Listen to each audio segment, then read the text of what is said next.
In this module, we're going to be focusing on pieces that look at the future.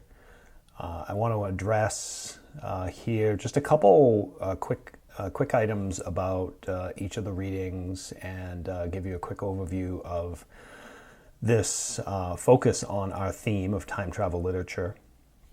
The future, as we often believe, is unwritten, that we have free will, that we have the choice to make decisions individually and as a society or as a culture that will direct the shape of things to come, and that we have sort of full control over exactly what our future is going to be.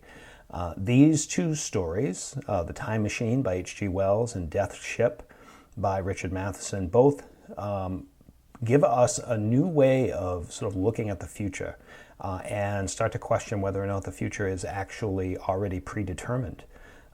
And so we will be able to kind of take these stories and rethink and reshape what the future means and how time travel literature allows us to question the idea of fate and destiny and free will.